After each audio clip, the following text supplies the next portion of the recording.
Good morning, everyone, and welcome to First Friday 401k, the June 5th edition. Our focus today is on artificial intelligence. As I say at every First Friday 401k meeting, we can never have a meeting without a disclosure, so I am Timothy Yee, a registered principal offering security and advisory services through Independent Financial Group, LLC, IFG, a registered broker-dealer and investment advisor. Member FIN, RIA, SIPC, Green Retirement, Optimal Advisor AI, and IFG are unaffiliated entities. David, if we talk about investments, we have completely lost the plot, but past performance is no guarantee of future results. I must say, though, folks, I do enjoy AI. And even last night, I was struggling to come up with some questions for my Toastmasters meeting. I knew what the topic was, I knew the idea. And so I put in a good prompt, and ChatGPT saved my little you know what. But before we dive in, David, welcome. Tell us about yourself. Timothy, thanks for having me here. My name is David Itzkovits. I'm the co-founder of a company called Optimal Advisor AI. I live here in Boston, Massachusetts, where my wife tells me to live. Actually originally Canadian, born to two immigrant parents that really came to Canada with nothing, and been in the AI space since 2017. So very exciting and constantly changing space. Wow, wonderful to hear from you, a fellow Canadian. Again, I had to put it in, even though the Oilers went down in a first round defeat to the Anaheim Ducks. I did not see that coming. I will be quite honest. It was painful from Stanley Cup finals last year to going home. Yep. And And who is your team, David? they made it all the way to the third round, which was a huge, I think they punched above their weight. So that was really a lot of fun to see. Ah, Montreal Canadiens. Correct. Oh, yeah. Boy, there's passion in Montreal. I've seen it. It's whoo. Well, let's dive right in, David. Again, I appreciate you joining us. How did you first get interested in artificial intelligence? What convinced you it was more than a technology trend? And, given your background in financial services, why AI? So, I mean, great questions. So I think my exposure to AI actually started in 2015, and it was actually in my last role. So Okay. before I became an entrepreneur and started a company 2.5 years ago on how to teach financial professionals how to use these AI models. I worked for a large life and investment company. And Hmm. in 2015, I was head of investments for a division, our international division. And we brought in an AI model to essentially run money on the asset management side. So essentially, it was an AI model that was making all the investment decisions, strategic asset allocation, and tactical asset allocation on a weekly basis. And it was the type of engine where it made all the decisions. No human input was put on top of that. Humans did execute the trades, but the AI model made all the decisions, and it did phenomenally well. And during that time period, I Interesting. became CEO of that division, and it was where all the stars aligned in a particular 2 month span where essentially the AI model decided to completely deallocate out of equities 3 days before what ended up being a huge market decline. And it sort of stayed at very low exposure for the following 6 weeks. And then 6 weeks later, out of nowhere, it fully decided to go 100% full exposure to the equity markets. And that happened about 5 days before a strong market bull run in that year. So out of nowhere, that fund became a top 10. And out of nowhere, because they knew it was run by artificial intelligence, I became sort of thrust in this sort of international scene of talking about AI and how firms, particularly in the United States, were doing it from an asset management perspective. And then in 2023, I sold that division for the larger publicly traded firm. And my co-founder, to his credit, came to me and said, "Listen, have you seen what ChatGPT is able to do?" And he showed me some use cases, and I was like, "Look, every financial professional on the globe needs to understand how to use these tools more effectively." And that's when we started Optimal Advisor AI. Well, two questions I'd ask, straying a little off script, David. One, you're a CFA. And for those who don't know, a CFA is at a minimum a 3-year process. You have to pass a level one. CFA stands for Chartered Financial Analyst. You have to pass level one. If you don't pass level one, the exam is only held once a year, you can try again next year. Then you have to pass level two. Then you have to pass level three. And this is, frankly, I would say the industry's hardest exam. I've seen the pass rates are quite abysmal, but it is for people who really understand managing money. And you're telling me, David, that AI, did it replace the CFA job? That's question one. And then question two, I know you focus on financial advisors, but is AI for everyone? So how about a twofer? So actually, let me answer the second question first around is AI for everyone? 100%, no matter what you do from a work perspective, even in a personal perspective, there's a ton of ways that AI can enhance and, add to what you're doing on a daily basis. From a work Mhm. perspective, the best way we kind of talk about it all the time is to think about it like a partner, an assistant that is helping you inform to make better, smarter decisions, to better connect with your clients, to grow your business and just be more effective and efficient in your day to day. And that applies to your personal as well, meaning that there are a ton of interesting ways to apply AI in your personal life. Now, for the second question around the CFA, yes, I'm a chartered financial analyst. And I would actually say we've had a lot of these types of conversations. In fact, I've done presentations uh, with the CFA Institute. And Mhm. my view on this is is very close to my heart, given the fact that I put so much time and energy into learning how to become a CFA. And to your point, it's a very, very tough exam.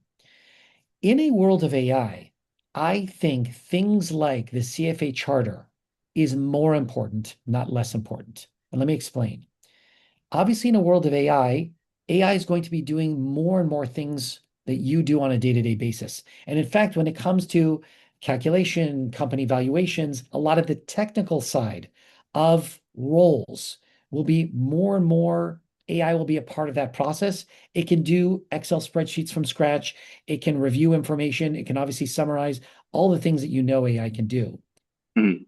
But what the CFA brings is that level of insight on top of what you're doing on a day-to-day basis that if you do not have the background for, is going to be a bigger challenge. Meaning that critical thinking is one of the most important skills to be able to develop in conjunction when you're working with an AI model. And the fact that you go through, 3 years of pain and suffering to get the CFA charter, there's a level of trust and analysis and analytical frameworks that you can apply on top of an AI model to double check to make sure that it's calculating things correctly, to make sure that it's framed the ideas and thought process behind it. That will make the quality of the output that you get as a CFA charter member much stronger than getting it with someone who's just using AI and applying it to a spreadsheet.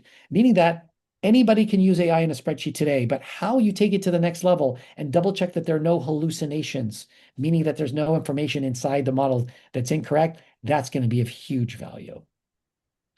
Good point. On a side note, my dad sent me a book that he was editing, the back copy, and it was written in Chinese, which I can muddle my way through a couple of characters, let's just say.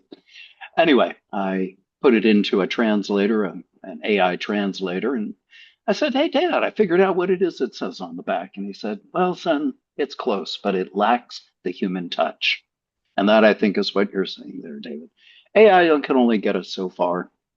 Again, the human touch, never discount that. I You would know, actually one thing on that. good. Not Yeah. just the human touch. It's not just because there is a huge aspect, by the way, to the point that you just mentioned, your dad, around the Mhm. human touch. And in fact, in a world of AI, the human skills, particularly around how you develop that human touch, has a massive effect. And that's where, when we talk about the future of AI, a lot of people need to focus on. What I was saying was something slightly different. Mhm. There's analytical experience that you bring to the table Mhm. that you can stress test the AI model. You can really make sure that the output that it gave you was correct, that it focused on the right things. For someone who doesn't have that background, they will struggle more to really double check to make sure if the AI is correct. And one of the easiest ways to lose trust is to come to a client with an output from an AI model that's obviously incorrect or focused on the wrong things or got something wrong. someone with a CFA charter holder will be able to do things that someone without it just won't be able to do. Yeah, garbage in, garbage out still applies, David. I think we'd agree. Rose, I see you have a question. No, I was just going to make a comment, and maybe it could be a question. But from what David just said, I think one thing that is really important is the validity of the data for the different uses of AI. In particular, in this case, it's not just you're not just rewriting a script, for example, or a story. You're using the output from AI is used based on data, and that output is only as good as the validity of the data. And I think, David, what you're saying, in effect, is as a CFA, you have a sense of when that data is makes sense and when it doesn't. And I think that this is where the human input comes in, regardless of whichever field you're using the data, is that you need to have a sense of whether the input is corrupted or maybe biased, because especially in different fields. For example, as Timothy had shared, I'm running for office, and politics obviously is a very complicated uh, uh, just endeavor in general. And so when you go up in front of audiences, and you have, for example, some solutions, and used AI for some of the research, you need to make sure that that data is unbiased. And so I think that that is one big thing that we really need to consider as well. And so I think that kind of addresses some of what you said, David, right? 100%. And you mentioned something around bias. It's one of the things actually when we teach um, various financial professionals how to use AI. One of the things we're actually showing them a little bit is how to decrease bias in information that you get, and how to be really smart about putting out information in the world and making sure that AI is not leading you down a path that you don't necessarily want to use. And you're right. If there is, Tim mentioned it, garbage in, garbage out, it's very easy for things to seem incorrect in an AI output, or that's something that doesn't really sound like you. It's one of the most obvious things when you can see something is written by AI. And again, so how do you teach the model not only to be smarter in its outputs and to make sure you don't have hallucinations, but also how do you get it to sound like you? How do you get it to be, a magnifier of what you do on a day-to-day basis? Well, since we're talking on the topic, again, folks, David is offering a course that I'm in. And I was curious, David, because when I started the course, it said, I'm going to teach you about either ChatGPT or Copilot. And I was curious for people who've heard of ChatGPT, if you could maybe just summarize it in plain English. What is it? Sure. So, ChatGPT, Copilot, Claude, all of those are what is known as large language models. Essentially, they are models that have, scraped the internet, have a ton of information behind them, and able to answer questions. The way I would think about using any type of AI model today is really like having a conversation with a very, very knowledgeable assistant. In fact, there is every single expert on the globe involved in your AI model, meaning that if you needed uh, some advice on a legal contract, well, you've got a legal expert with 30 years of experience at your fingertips. If you're hiring someone in your business, well, you've got an HR consultant right there. Do you need a Nobel laureate? That's great. Are you writing a business plan and you want McKinsey consultant to sort of weigh in and help you think about and structure that plan? You've got all these experts at your fingertips that you can leverage. But remember, AI is not meant to do your work for you. It's meant to do your work with you. So human judgment matters. And just think about every time you're engaging an AI model, there's this incredibly smart person sitting next to you. And you could say, I'm doing trip planning to Paris. Help me understand the Paris. What do you think I should do? This is my family. Give it context, give it background, and then act like an expert trip coordinator, and it will plan your trip for you. Of course, I can also see Rose in the background saying, no way. I can do it better. And invariably, Rose will save us a lot of money and we will have a blast in Paris. But she would never trust a computer to do her job. Not a chance. Rose will come up with the right answer. I will say I agree with you there, David, about the chat GPT. I put my prompts in, I ask it questions, I ask it to challenge me. And one thing that I like hitting to that 30 years expertise, it sometimes says, Timothy, I think you're overlooking this area in the 401k. Have you considered this? And that sends me off into a cup of coffee and a deep think. And then I come back and say, okay, how about if I try this? So it's just prompting me to think of new things, things I may not have considered because I can't be all seeing, all knowing. 100%. And in fact, the way you should always think about an every AI model is that it helps you work with information, right? So there's three things that an AI model does very well. Obviously, it rapidly analyzes information, right? From Mhm. PDFs to PowerPoints to, whatever, maybe a LinkedIn post, a video, right? It can summarize, it can provide you details, it can provide you analysis. Then there's obviously using it from a communication standpoint and business development, putting together pitches and presentations and decks and marketing. But the Mhm. biggest one, and the one you're talking on now, is using AI for strategic insights, meaning that you're Mhm. using it as a thought partner. That is the most valuable use of AI. And the way we often talk about it with clients is think about the challenges. Now, again, we show them what's possible. We're showing them use cases all the time, specific to their role and the model that they're using. So again, the way that an advisor will use AI is different than how a portfolio manager will use AI, different than a salesperson, different than an investment person. And so you need to show them the use cases that they're doing. But when you're doing that, you think about all the challenges and strategies and issues that you're dealing with on a day-to-day basis. Again, you're using AI to ask and better inform to make smarter decisions. And even though, as an example, Rose, I'm sure, could plan a fantastic trip to Paris, all you're doing is you're giving her access to a piece of technology that she can use to make it even better. It's not that the AI will replace Rose, it's that Rose using AI will be even better at giving you a trip. Out. That's the trick. I think Rose will still say Rose by herself is the best. I've learned after 34 years, and again, our anniversary just recent was quite recent. Don't argue with Rose. She knows the right way, even if it's the wrong way. I just merrily go along, shopping bags in tow, and we have an adventure in Paris. Totally get it. Um, I was curious, when I started the course, and again, this I think applies to everyone.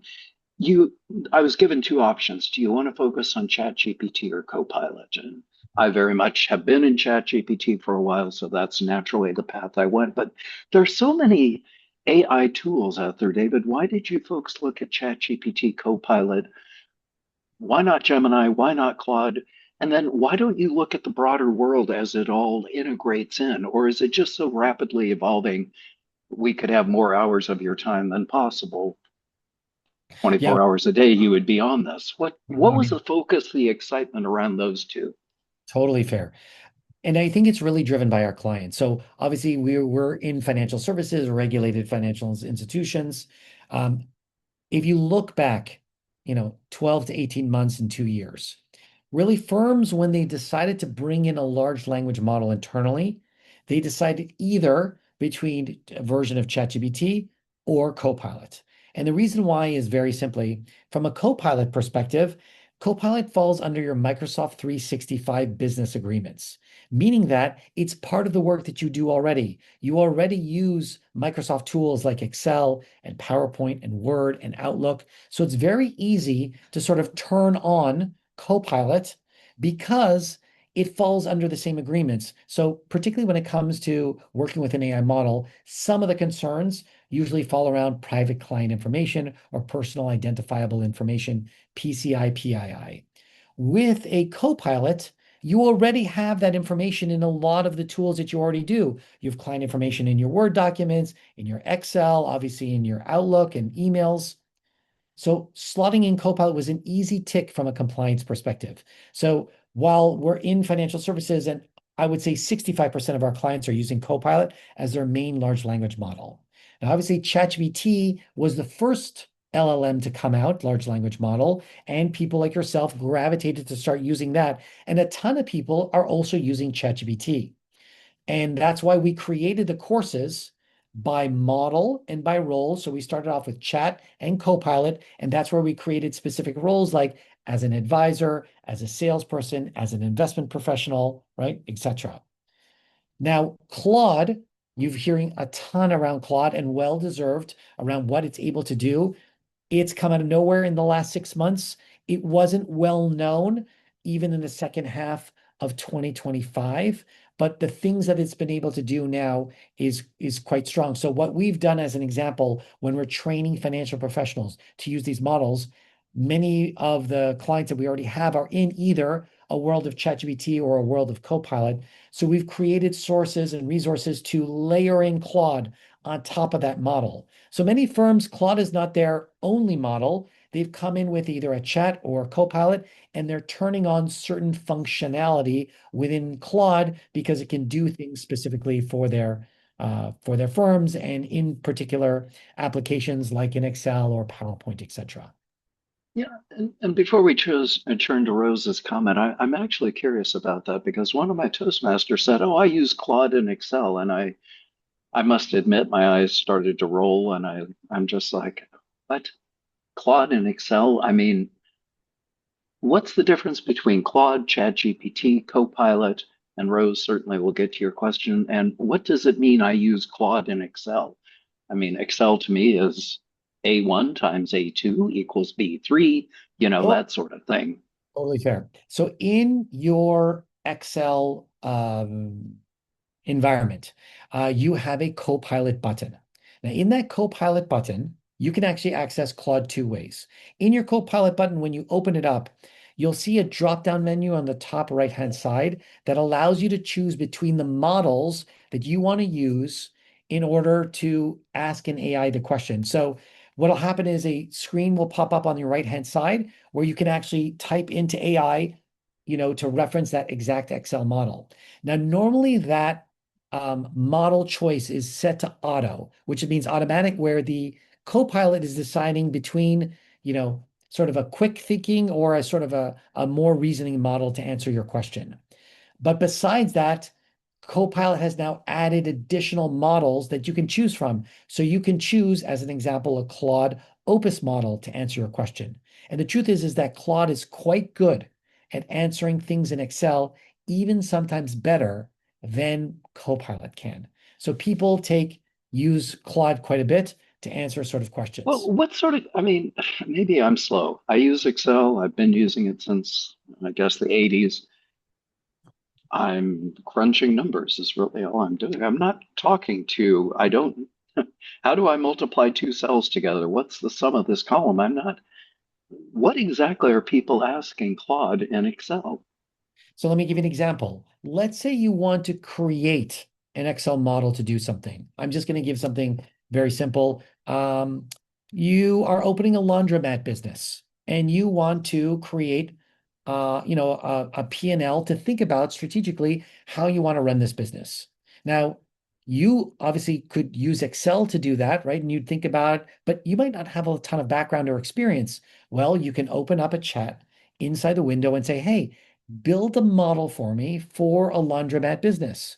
It will analyze everything that it knows about laundromat businesses, and then it will construct an Excel model for you from scratch with all the equations done in them. Here's another way to use them as a financial advisor. You work a ton in Excel. Let's say you want to expand an analysis, or you want to do an analysis that would normally take you 30 minutes, an hour to do manually. You can have AI do it automatically for you because not only are you updating data, but you're also analyzing data. And you can put that into an Excel model, and using AI will allow you to analyze that Excel model quite a bit. And you can then use the AI to, again, construct models or expand the models or Excel spreadsheet that you have. So you could say, hey, update the spreadsheet for this type of information. So instead of you having to do it manually, the AI is doing it for you. Wow. I just had a crazy thought, Nick. I'll need to get with you offline about the HIP model analysis we do and whether it can add more insight and speed things up and simplify our lives. Wow. Oh, Rose, Let's you talk can about it. I bet it could. And I really like the approach to questioning what am I not seeing here and what am I missing and helping to fill in your blank spots. That's been this really is enlightening to me. yeah, I want to get with you, Nick, on that. That was worth the price of admission right there, David. yes, so Rose, I saw your hand. What example. did you So let me and give you a oh yeah. great prompt. Let me give you a great prompt to use for those scenarios. So think about when you are prompting an AI model, right? You put this, a pretty long prompt. Again, the more context and background you can provide to the AI model, the better the underlying output you're going to get. But to your point, there are dozens of strategies and techniques to use AI more effectively. So let me give you one right now. You are doing a long prompt, and before you even ask it for the output, add these 9 words to the end of the prompt, which is before answering, do you have any questions for me? What that does Ooh. causes the AI to pause, to think about the request that you just made, to ask you clarifying questions, to build its underlying context, and to better understand the direction of what you want. See, as humans, we know what a great output should look like, but we're not used to necessarily interacting with an AI model in that same way. So here, what you do is you say, before answering, do you have any questions for me? You're giving the AI a chance to ask you clarifying questions, build its context, employ those. And when you answer those questions, the quality of the output that you're going to get is significantly improved. Wow. Wow. I could also see that working in a marriage, David. Rose, before answering, do you have any clarifying questions for me? No, Timothy, I know all the answers. Yes, dear. Speaking of that, Rose has a question for you. Yeah, so it's not related to the output, but more, again, going back to checking on the input and validity of the data. So, can you use one AI to double check the work of another AI since we're talking about different AIs here? So, let's say I have you're doing analysis and getting your output from ChatGPT. Can you use Claude or Copilot to validate what ChatGPT just gave you? Sure. Now, by the way, you don't even need to use another AI model to do it. You can use that AI model specifically. So, as an example, let me give you a prompting technique and framework to do that.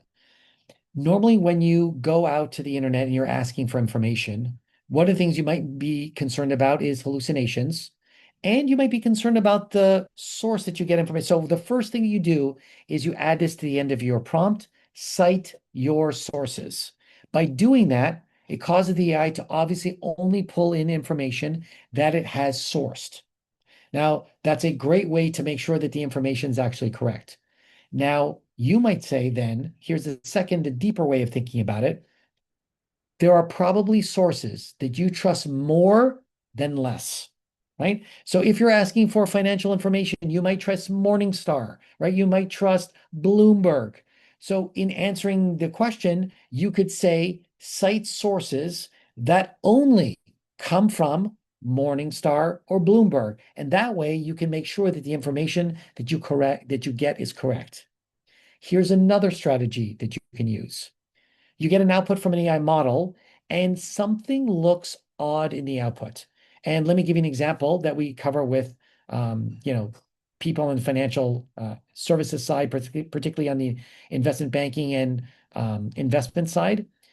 A discount rate for a model. As a CFA, you're trying to value a certain a stock, and you're putting it into your model, and you're using AI to help you. And let's say the AI comes out with a discount rate that looks odd. It's not the discount rate that you would normally apply. You can go to an AI model and say, defend your answer. Tell me why you chose that particular discount model. It's different than what we do. Or tell me when you see anything odd in an AI model, explain why you chose that particular sentence or that thing. Help me better understand. By saying defend your answer, now the AI needs to critically review its output and explain why it chose a particular number or made a particular statement. In the example with the discount rate that I mentioned earlier, that we actually had with an investment professional, what the discount rate that the AI model chose was higher, was like 9% versus where they use a discount rate of 7%. So when they said to the AI model, why did you choose 9%? The AI model said, well, it's actually an international firm that you're looking at, and it's in a higher risk category. So because of that, we moved it. We normally would have chosen 7%, and that's why he gave it a 9% discount rate. And by doing that, the investment analyst had not even considered giving a higher discount rate, but obviously the AI gave it a framework and a view that potentially he didn't have before. And it obviously potentially led to a better investment decision. Wow. Again, that's what I'm saying about it expanding my thinking, and not just in financial services, but even something like in the Toastmaster questions last night. AI said, well, here are the questions since you asked that, but I like these three questions, and here's where I think you could go deeper. And so it just, again, it's expanding my thinking. It's helping me see things that I didn't consider. But speaking of not considering, in the work you've been doing, David, what are the biggest misconceptions about ChatGPT and AI in general? What are you constantly hearing, not just from the advisor community, but people when they hear you're in AI? Oh, isn't it going to do this? What are the misconceptions you commonly hear? Yeah, so let's start with sort of how people are using it today. I think the we've been on a journey, right? AI continues to evolve, and at the beginning, there was a lot of skepticism around AI, a lot of concern around AI. There's still a ton of concern on AI. I myself have concerns potentially around the future with AI models as well. But what we're starting to see is there is a misconception around AI just doing everything for you. And, you'll see LinkedIn posts and you'll see TikToks where people are like, everything is being done by AI. It looks so easy to do, but it actually does take time to really train an AI model to show it how to do things. But I will tell you that these models are getting more and more powerful. There are things that we can do today that literally we were showing our clients we could not do 3 months ago because the power of these AI models have dramatically increased. So at the beginning, a misconception was like, it's either I can't trust the output, or it's just it's gonna get it right all the time. We know that that's not true. So people are getting better at sort of using AI, but they're still using AI for the basics. They're using AI as a Google search. They're using AI to answer emails when the power of these models have significantly increased. And the biggest thing that we see is people not taking the time to really learn how to use these models effectively. 6 months ago, it was you're using AI or you're not using AI. Today, everybody's using AI. So, what is the difference? How will you succeed in a world where everyone is using AI? The quality of your outputs against the quality of your peers or your competitors. That's going to be where the wars are won and lost in the future to win business. So, you know, this idea that I'm just going to learn organically how to use these models more effectively, or I'm going to learn from 20-second TikToks, that's probably not the best way to go. Speaking of that, at the 401k conference, the suggestion was made to spend 15 minutes a day on AI. I would actually suggest more than that. But if you were to say to anyone, not just the advisor community, to any of my clients, from organic vegetables to recycling, you name it, if they were to spend time each day, what would be the three practical things they should focus on? Maybe for 15 or 30 minutes a day. What would you say? So if you had just a few minutes a day, I would start by, depends on where you are from a comfort level around these types of solutions. Yeah, let's say starting at the beginning, David, Yeah, if and you're then starting at the building beginning, up from there, just sort of like a base camp going upwards. What would be the way? yeah. So first, I would say use an AI model. Think about a challenge that you have, because this is a little bit like there's a snowball at the top of the mountain. And essentially, like how most people have started using AI, it took that one example, that one use case where someone gave you an example, you went into the AI model And it was almost like magic. You saw this response. Was it the best response you've ever seen? You didn't, but it suddenly started to save you a tremendous amount of time. You had to do something, you had to analyze something, you had to review something, you had to write something. You went to an AI model that very first time and you tried it, and suddenly what took you 20 minutes to do suddenly could be done in maybe 5 minutes. Now, let's say you were trying to write an email. Would the first time you went into an AI model, would it really sound like you? Would it be the best email you've ever written? Probably not. But it's this solving the blank sheet of page problem. You want to put together a marketing analysis of something. Well, AI can start that process for you. Of course, you're going to tweak, you're going to make it sound like you, you're going to add things that it's not thinking about, etc. That's where I would start. So think about a challenge, professionally or personally, and just go to an AI model and start using it.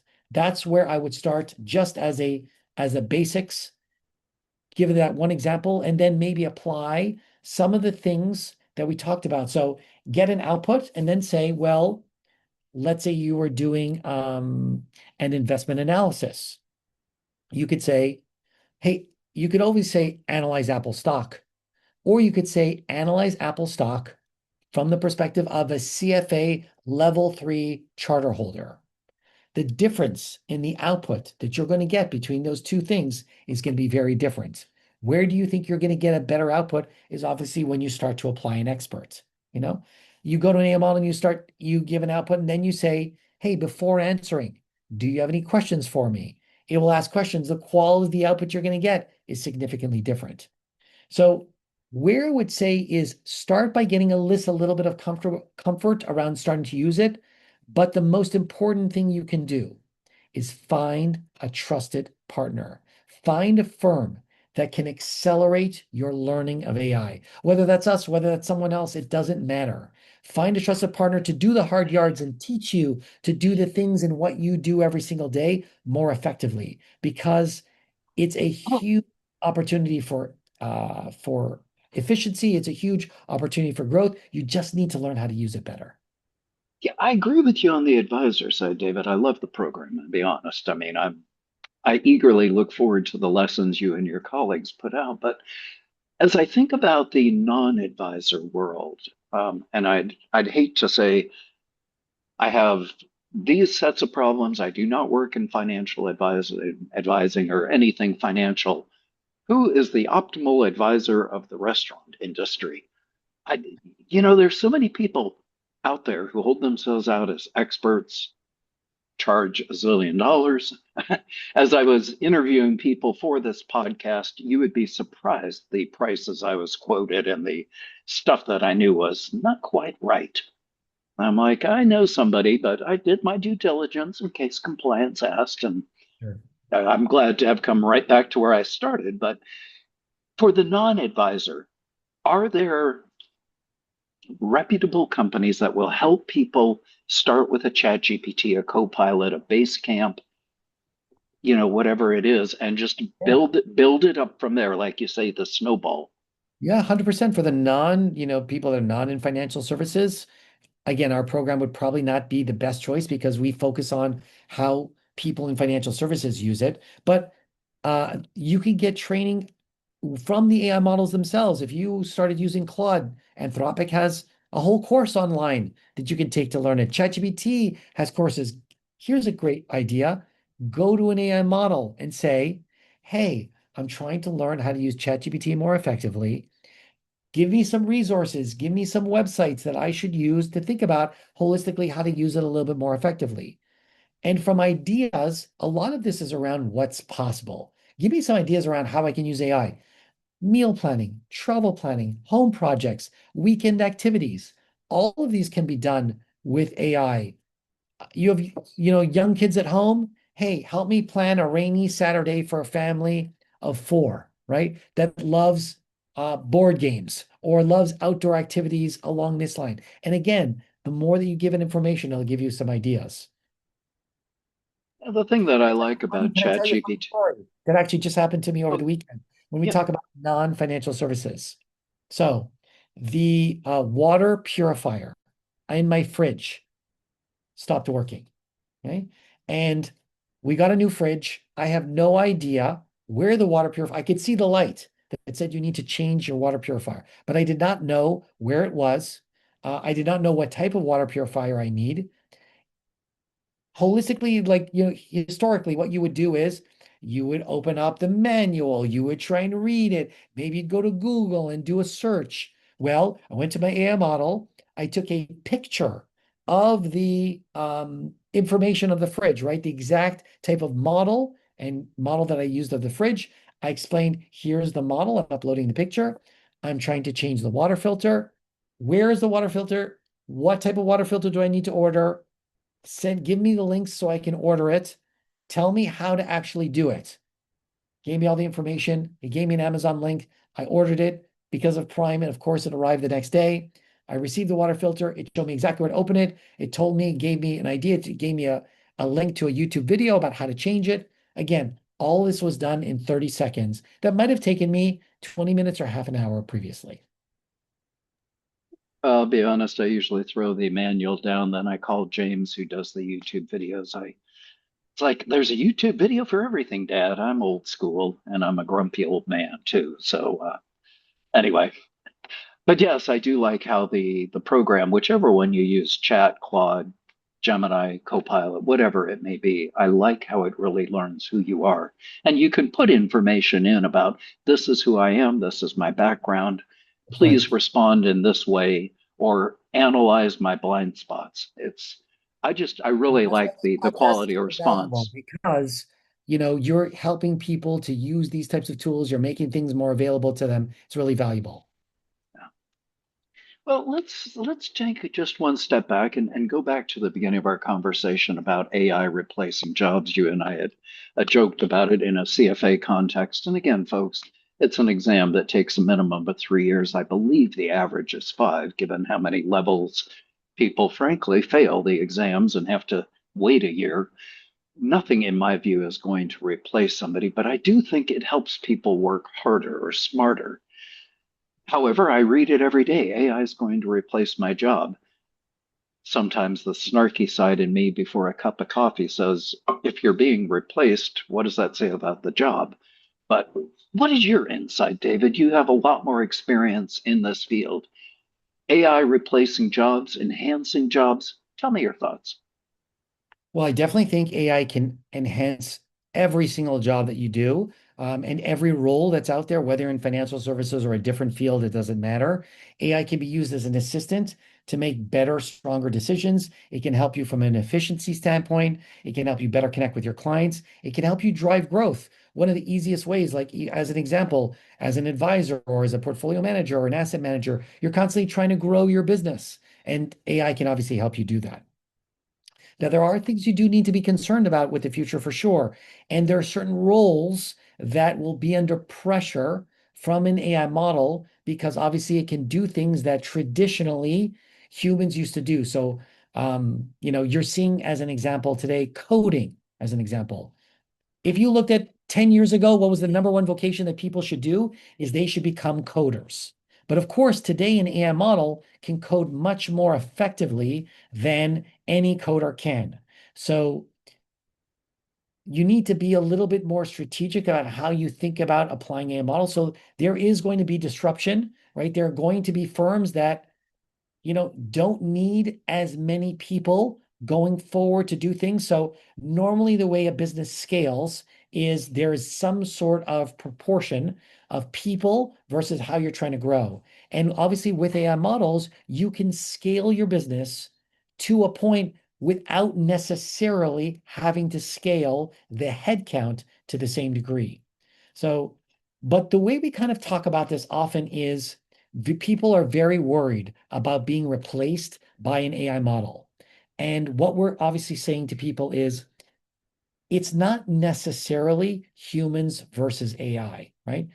But what you do need to think about, it's humans with AI versus humans without. So you don't necessarily need to be worried about being replaced by an AI model. But what you do need to be very concerned about is someone who does exactly what you do, that is using an AI model at the same time, because they will be able to do things better, stronger, faster than you can. Folks, I'll just offer one quick example regarding AI replacing jobs. In the San Francisco airport, I can get a cup of coffee made by a robot, and it is the same every single time. It is precise, and I can type in what I want, and I get exactly that. And nothing will ever replace the barista who jokes with you and says, "Hey, how you doing?" or "Good to see you again." And "Do you want that splash of cinnamon that we did the other time?" That human touch, the knowing you, that connection. Yes, it will enhance a job, but I think there's always going to be a role for us. I do remember a 1950s science fiction radio show where the humans were reduced to just sitting on the couch in front of the TV. Don't see that happening, but it certainly, this can enhance and help. As we head towards the bottom, we've touched a little bit about how ChatGPT can help people not in the financial field. I could see retirees using it. One of the, just sort of riffing off that question, though, I was reading a book by Jess Ekstrom, and she had some prompts about why is it you're trying to do all this work and everything at once, and how do you feel like you never succeed? She gave the prompts. I typed it into ChatGPT. ChatGPT started asking me questions back and forth. We were going, and I almost found like I was thinking, is this a therapist I'm talking to? And so I was wondering about retirees and companionship. Is this, am I heading out into left field? No, not at all. In fact, there was a podcast by the New York Times that came out last week on this exact subject, and this is a whole industry of, particularly companionship from an elderly perspective, companionship Mhm. younger people that turn to AI models and developing romantic relationships with an AI model. I mean, this is going to What? be a aspect of the future that Whoa. I'm concerned about. Uh, Let me give you an example. okay, I'll go No, with the no, retirees, but the no. room. I mean, this is something like, think about it. So you talked about having a therapist. That's very true. You can use an AI model as a therapist to answer particular questions. Let me give you a great personal example. So I'm married. Okay. I love my wife. She is my soulmate, Mm, but I get into trouble. I say things that really bother my wife, and she gets angry at me. And it's sometimes a struggle for me to think about how to get out of this situation, hot water situation that truthfully I probably created. I go to an AI model and I say, listen, this is the situation. This is why my wife is angry at me. This is her point of view. This is my point of view. How do I fix the situation? What should I say? Give me ideas from the perspective of a husband who's really sad that he made his wife angry, right? And the AI model will come up with really good ideas. Now, you talked about this idea of companionship. You have Alexa, you have all these AI models, and there are robots today that, again, will light up and do special things that can be as a companion for someone who's elderly. I have a father who is with dementia and Alzheimer's. mm, One of the quickest ways to enter dementia is lack of conversation and deep level thought. And potentially people might be alone. They might have had a married partner, but that married partner is no longer around. You can start talking to an AI model, ask it to, do brain games with you, do interesting things where you talk back and forth. So for senior citizens that are kind of potentially in a room or spend a high degree of hours by themselves, using an AI model and talking back and forth with an AI can actually be really valuable. It can even mm. give you ideas of what to do. So definitely there are full industries that are popping up around this idea. Wow. I will say at the 401k conference, they had a group from Boston. I believe they partner with Hartford Funds, the MIT Age Lab, I think is who they're called. And they had, as I recall, it was a dog. And I'm like, oh, how cute. And then I looked, it's like, well, it's obviously not a dog. It looks like a dog. And then the dog opened its eyes. It started wagging its tail. I was petting the dog, much to Kaboom's distress. Like, why are you playing with this dog? And they were explaining to me it was elderly companionship and interacting with the human. And you don't have to, feed it or take care of it. But I was just like, wow, that is a concept. Rose, But you had a question. that's Okay. only expanding. Think about the robots that are being built right now, right? Obviously, if you take someone like Elon Musk, who has a whole division of trying to build robots, if you actually look at robots within China, the robots coming out of China are unbelievable, the things that they can do. And there is obviously, we're talking about a world where knowledge, the value of knowledge is quickly declining because you get knowledge out of this AI model that can be an expert in tax advice, can be an expert lawyer, right? Can be a Nobel laureate in physics and answer questions for you. It can help you sort of fix your fridge and do things that you couldn't do before. It helps you obviously doing those things. When you couple that with the ability of robots to actually do things, what the future is going to look like in 10 and 20 years from now is going to be significantly different. And it's going to put people's earnings under pressure because from a white collar knowledge worker, AI is going to be able to do a lot of those things. So it's again, it's not that it's replacing you, but how can you use AI to do your job even more effectively? Let me give you an example of something that we talk about with financial advisors. You have a book of business, and let's say you have 100 clients. Today, normally, financial advisors provide their best service to their top 20 clients, right? It's the 80-20 rule. Your top 20 clients are probably your biggest clients. They generate 80% of the revenue for your book of business. And those are the ones you're really providing white glove service to. In a world of AI where you can do things much more effectively and much more specifically to your underlying clients, you can use AI and what we talk about is deep personalization, but now at scale. The same service that you provide your top 20 clients, you'll actually be able to provide to all 100 clients. I was going to ask the question on the future, but Rose, I see you have a question, please.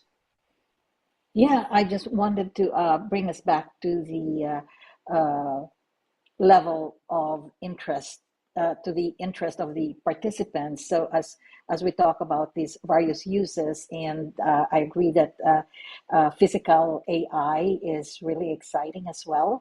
But in terms of our participants and their use of AI, given what you just said, David, they can use this, for example, in terms of career advancement to prompt like interview questions, for example, if they're applying for a new job, or to prompt them on how to ask for a raise if when they, and or to prompt them for questions during job evaluation meetings, for example.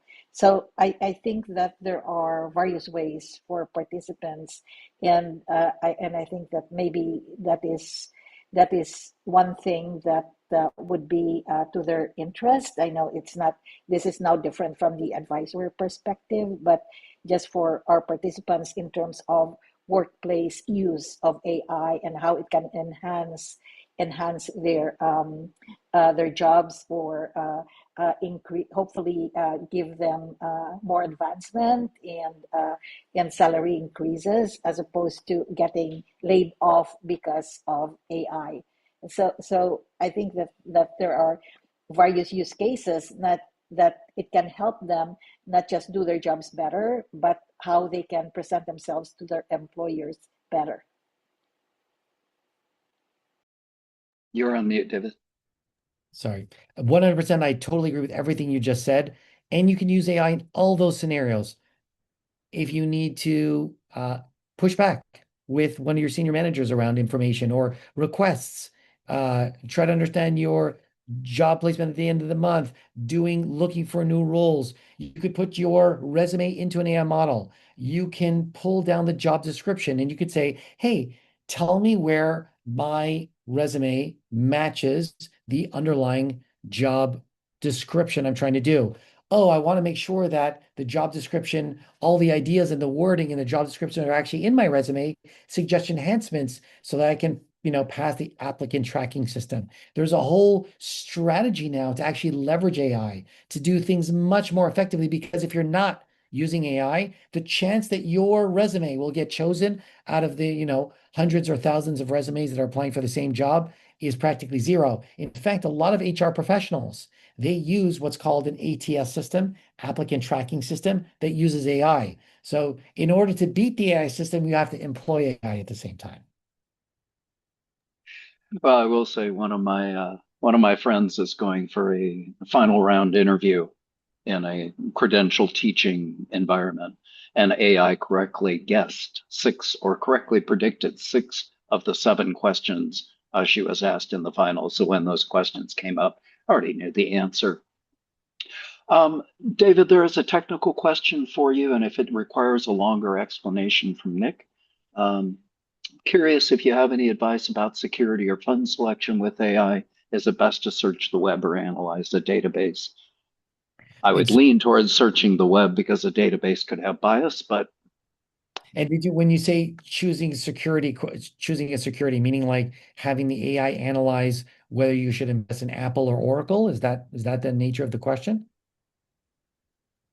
Yeah, I'd say more as like a first pass. So if I'm trying to build a universe of potential funds, whether that's to go in a 401k, would it be, or if I'm trying to build, say, like a regenerative agriculture investment strategy, and I want to identify companies that would be a fit thematically, but also meeting specific criteria for TSR or performance, or potentially growth, or these are all data points that I could say build a database around and then have an agent um, analyze the database, or would it be better to start from like the infinite universe of uh, the World Wide Web and to say, hey, what are companies that fit this thematically and have had strong growth according to their analyst reports over the past 2 years? So everything you just said, literally everything Yeah. you just said, you can guess what you could do. You can put it into an AI model and ask its opinion. Hey, I'm thinking about this question. I'm trying to think two forms. Should I, leading from a database? Should I look at the World Wide Web? Again, I don't know the process that you do internally and how you normally analyze your firms. Maybe you're already dealing with a database and those are the only stocks that you're allowed to buy. Again, we don't make recommendations from an investment decision, but we are teaching you how to use AI so that it can better inform you to make investment decisions as you think about it. And again, it's one data point as an entry point to how you think about things. But you clearly have a process that you follow today. You can do that process exactly in AI. You can go to AI and build that process. You can say, hey, where do I have gaps in the way I'm currently analyzing these stocks or firms? And it can make ideas, and then you can decide. It gives you three suggestions. You're only going to implement, the first two as an example. But, I tell it to my wife all the time. If you've got an issue or challenge that you're thinking about with AI, best person to ask is you go to an AI model directly. Yeah. Thank you. final question for you, David. Give us the prediction 5 years, not 10 years, not 20 years, 5 years down the road. What does the So, world look like? uh, sorry, I just want to getting calls because I have another call starting now. Here's the way I would think about this. Think about what you do today. Think about all the things that you know that AI can do better than you today. And let's take a simple example. A note taker. You could sit and you take notes. You're probably used to taking notes for the last 20 years. An AI note taker can take notes today. It could feed it into your CRM, could even potentially produce an email that you can then send to a client from a follow-up perspective. So think about what AI can do better than you today and give it to AI. Now, as you think forward looking a little bit, and I would say 5 years is too far a horizon to look out because things are changing so fast. Think about the things that AI, you still do better than AI today, but AI is getting better and better at doing that. That's where you need to think about developing your AI fluency and your skills around incorporating, because you will have to incorporate AI into that process in the not too distant future. Now, when you start to look out further into the future, call it 5 years, there are a lot of the things that you do today that AI is going to be doing. And that's where you need to think about the strategy that you want to have in your business. Let me give you an example. You're a financial advisor and you have 100 clients. Well, in a world of AI where AI is doing a high degree of the things that you do on a daily basis today, it means it's going to free up a tremendous amount of your time. So do you just do more clients at the same price? Do you do more complex clients at a higher price, right? Or do you decrease your price and really expand the number of clients that you're able to deal with, right? Those are different strategies from a business perspective that you're going to take on. Well, David, I appreciate your time. Thank you so much. Always a pleasure. And I know you need to run. Folks, again, I'll be sending this out. This recording will be going out onto the website. It will be posted on LinkedIn, sent to the plan sponsors. And back we go, onwards to July. Thank you much. Thank you, David. If anyone ever wants to reach me, it's David I at Optimal Advisor AI. I'm sure Tim will provide you the information. Thanks for having me here, Tim. It was a pleasure seeing all of you. Thanks so much for the time. Thank you, Bye David. now. Ciao. Thanks, David.